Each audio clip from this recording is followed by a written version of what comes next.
Okay, so factoring is by far the most important topic that you need to know for, the most important topic that you learned in Algebra 1 that you need to know for Algebra 2. So I'm just going to go ahead and finish off this week with some factoring and the basics of it at least, and then next week we're going to get into a little bit more heavier factoring. So if I look at this, I have y squared plus 9y plus 14.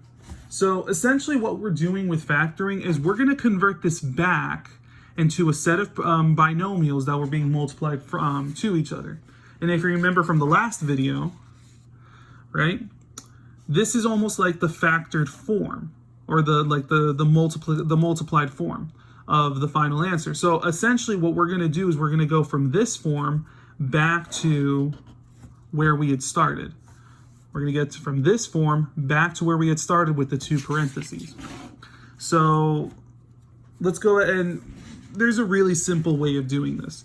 The best way of doing this is to go ahead and multiply the first term and the last term. And notice how with all of these, I say that they all have a leading coefficient of 1. So there's a 1 here, 1 there, a 1 there, and a 1 there. So, I mean, you don't really have to think of it as multiplying the first and the last term, but when we get into to some factoring that you'll see later, you're going to end up multiplying the first two terms. But essentially, you just have to remember two things, or you have to ask yourself these two things. What two numbers multiply to give you the last term,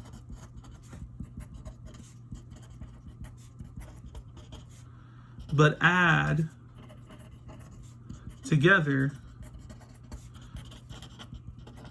to give you the middle term? Okay, so again, if you just ask yourself this, just memorize this. Ask yourself this every single time you're trying to factor one of these types of problems. So what two numbers multiply to give you positive 14, but when I add them together, gives me positive 9?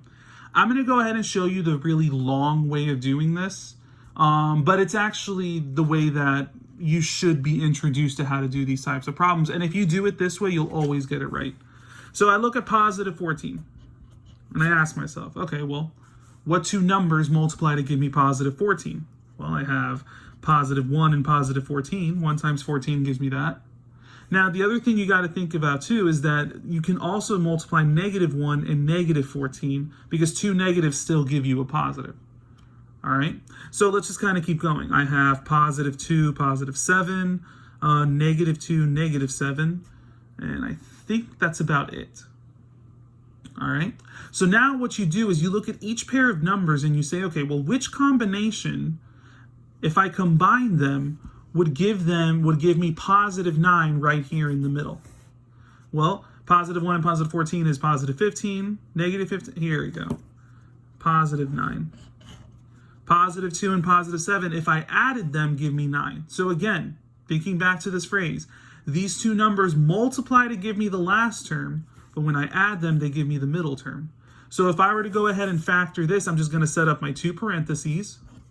I'm dealing with y, so it's y, and we're going to do positive 2 and positive 7. And there you go. This is the factored version of that polynomial we see up there. And again, just to kind of prove it to you and to build off of what we did before, if I got the first term and multiplied it over here, I get y squared plus 7y. And then I get the second term and multiply it over there, I get plus 2y plus 14. If I combine this, I get what I originally had.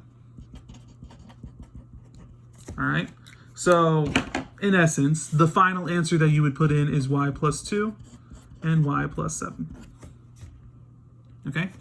So this video is going to be a little bit longer, but that's fine. I'm going to go ahead and do the same thing with this one. I'm going to look at all of the numbers that multiply to give me positive 20. So positive 20. Let's see. I have positive 1, positive 20, negative 1, negative 20, positive 2, positive 10, negative 2, negative 10, positive 4, positive 5, negative 4, negative 5, and that's about it, right? And then I look through all of these and I say, okay, well, which combination would give me -9. So this gives me 21, -21.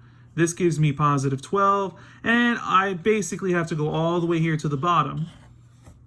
And if I combine -4 and -5, that would give me -9. So then my answer is simply going to be W minus 4 and W minus 5. And that's my answer.